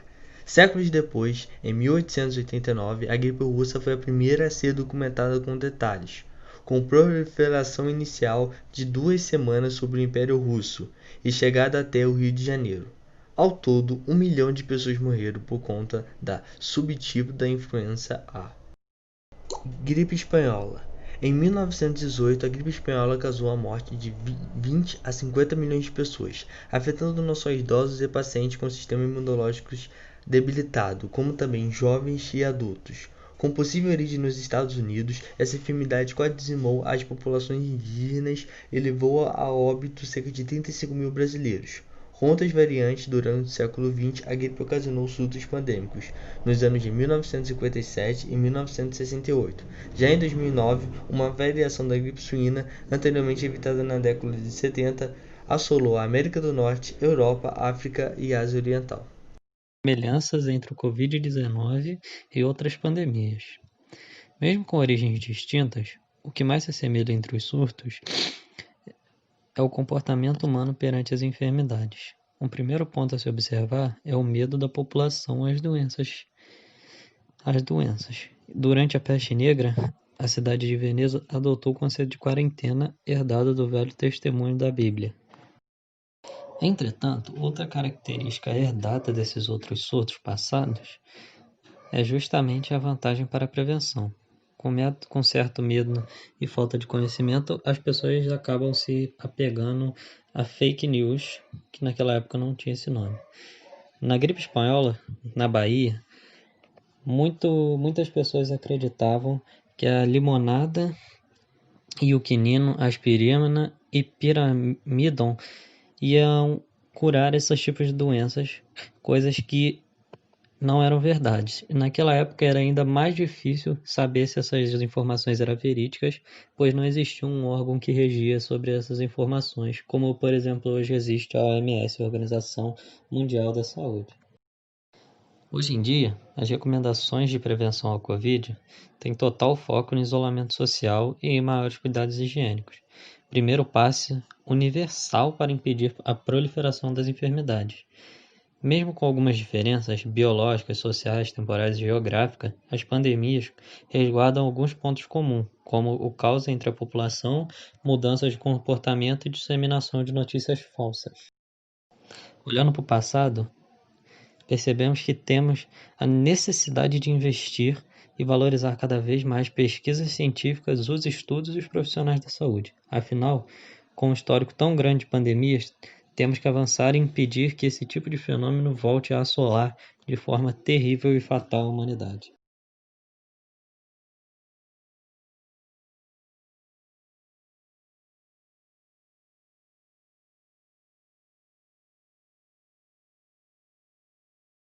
Oi, eu sou Lorena Oliveira. E eu sou Michele Jardim. Somos alunas do Educandário Mesote, da turma 11, e vamos apresentar nosso trabalho da Multifeira sobre a alquimia. A origem da alquimia é incerta, embora alguns estudiosos acreditassem que já era praticada em Alexandria, no Egito Antigo, por volta do século III a.C., e permaneceu como a principal ciência da Idade Média. Na Idade Média, os estudos alquímicos avançaram por meio da observação da natureza, experimentos, procedimentos químicos, utilização de materiais, instrumentos e aparelhos. Esses fatores foram fundamentais para o desenvolvimento das ciências naturais modernas. Ao contrário do que é divulgado, a alquimia era praticada por vários membros da Igreja Católica, inclusive o Papa João XXII. Havia estudado alquimia antes de sua ordenação sacerdotal e, em 1317, lançou um decreto papal condenando os falsos alquimistas, aqueles que enganavam a população prometendo riqueza fácil. Por isso, a fim de se resguardar, a linguagem dos alquimistas se tornou cada vez mais indecifrável. Para garantir que as informações fossem bem utilizadas, criaram-se símbolos e termos que estariam acessíveis somente aos iniciados. Dessa maneira, a prática da alquimia torna-se cada vez mais secreta.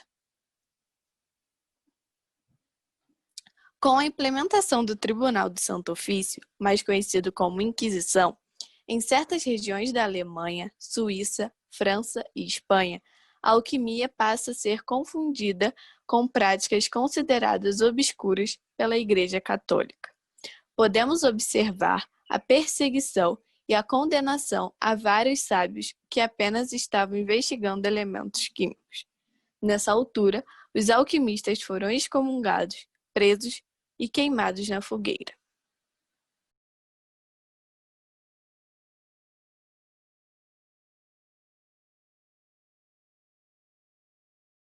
A alquimia na sociedade. Por conta da soberania da Igreja Católica, os que não eram protegidos pelos reis tinham de realizar suas experiências escondidas em porões, para evitar que fossem condenados e assassinados por irem contra os ensinamentos da Igreja. Existe uma lenda, inclusive, de que o famoso transformar cobre em ouro que os alquimistas tentavam não passava de uma máscara para filosofia escondida por trás disso. O cobre seria a ignorância, o ouro a inteligência e o conhecimento, pois, de acordo com alguns, a alquimia não era focada na transformação de elementos em si, mas sim na transformação do ser humano. Portanto, a Igreja não condenaria um alquimista por transformar cobre em ouro, mas sim por ansiar a evolução do ser humano. Principais alquimistas: Albert Pinson, Nicolas Flamel, Catherine Sforza, Paracelso, Maria Meldraque, Conde de Saint-Germain, Alessandro Cagliostro, Fulcanelli, Edward Dyer, Bazet Jones. Os alquimistas acreditavam na existência de 4 elementos básicos: fogo, ar, terra e água, teoria proposta por Aristóteles. Segundo eles, todos os metais evoluem até se tornar ouro. Devido a esse pensamento, os alquimistas buscavam acelerar este processo em laboratório por meio de experimentos com os 4 elementos. Pedra filosofal. É um objeto ou substância lendária com poderes incríveis, capaz de transformar qualquer metal em ouro. Um dos objetivos da alquimia era a criação da pedra filosofal. Segundo as lendas, a pedra filosofal também poderia ser usada para criar o elixir da vida, que tinha a propriedade de prolongar a vida da pessoa que o bebesse. Alquimia após a Idade Média. Na metade do século XVI, a alquimia saiu de cena para que a ciência química, que estuda a composição e reações da matéria, passasse a ser o foco principal no trabalho experimental com a matéria. A química, portanto, é o avanço da alquimia, uma vez que utiliza métodos mais modernos e eficazes, principalmente ao testar teorias por meio de experimentos. A alquimia foi uma das grandes responsáveis pela evolução da medicina e pela descoberta da cura para várias doenças. Ela sempre existirá, pois as sociedades secretas nunca deixarão de existir, assim como os mistérios jamais serão totalmente revelados. Da metade do século XVII ao meio do século XIX, os cientistas já usavam métodos mais modernos de descobertas, testando teorias com seus experimentos. Uma das grandes controvérsias era o mistério da combustão. Dois químicos, Johann Joachim Becker e Georg Ernst Stahl, propuseram a teoria do flogisto. Essa teoria dizia que uma essência, como dureza ou a cor amarela, deveria escapar durante o processo da combustão. Ninguém conseguiu provar a teoria do flogisto. O primeiro químico que provou que o oxigênio é essencial à combustão foi Joseph Priestley. O oxigênio e o hidrogênio foram descobertos durante esse período. Foi o químico francês Antoine Lavoisier quem formou a teoria atualmente aceita sobre a combustão. Esta era marcou um período onde os cientistas usaram o método moderno de testar teorias com experimentos. Isso originou uma nova era, conhecida como química moderna, a qual muitos se referem como química atômica. Química moderna foi a época em que a química se desenvolveu como ciência. As ideias de Lavoisier deram aos químicos a primeira compreensão sólida sobre a natureza das reações químicas. Ele impulsionou novos trabalhos como o de John Dalton sobre a teoria atômica. Com isso, podemos concluir que cada alquimista contribuiu de uma forma ou de outra para o desenvolvimento de várias ciências modernas, como química, física, biologia, etc., o que resultou em inúmeros benefícios à sociedade e à natureza, tais como uso de minerais no solo para ampliar a fertilidade, descoberta de várias substâncias como ácidos, bases, gases e óxidos, preparo de medicamentos, produção de sabões, produção de ligas metálicas e entre outros benefícios. Bom, esse foi o nosso trabalho. Espero que todos tenham gostado de conhecer um pouco mais sobre a alquimia, já que ela influenciou a física, a química, a biologia, a geografia, a filosofia, a sociologia, a medicina e entre outras áreas que estão presentes no nosso cotidiano. Os historiadores sugerem que a origem da peste negra seja asiática, especificamente chinesa. Sua inserção na Europa teria ocorrido por meio de caravanas comerciais que se dirigiam para cidades portuárias do mar Mediterrâneo, como Gênova e Veneza, nas quais havia intensa atividade comercial e grande concentração demográfica. Aproximadamente um quarto da população europeia sucumbiu com a doença, o que provocou um dos maiores decréscimos demográficos da história. A situação agravou-se de tal forma que a quantidade de mortos excedia a quantidade de pessoas aptas a enterrá-los. Várias pinturas da época expunham imagens da chamada dança macabra, ou a dança da morte, em que pessoas de várias ordens sociais eram representadas juntas, dançando com esqueletos que simbolizavam o potencial destrutivo da morte. Por que era chamada de peste negra? A peste era chamada dessa forma porque ela causava manchas negras na pele das pessoas, fruto das infecções provocadas pelo bacilo. Essa peste também ficou conhecida como bubônica, por provocar bubões ou bulbos, isto é, inchaços infecciosos no sistema linfático, sobretudo nas regiões da axila, virilha e pescoço. Como a ciência biológica ainda não havia se desenvolvido na época da peste, As causas da doença eram atribuídas a origens sobrenaturais. Os religiosos acreditavam que quem tinha peste era amaldiçoado por Deus por seus pecados. Inicialmente, os primeiros agentes transmissores da doença eram os ratos e as pulgas, que se proliferavam com facilidade, tanto nas cidades quanto nos vilarejos menores, em razão das condições precárias de higiene. Posteriormente, na fase mais crítica da pandemia, a contaminação ocorria por via aérea, por meio de espirros ou tosse.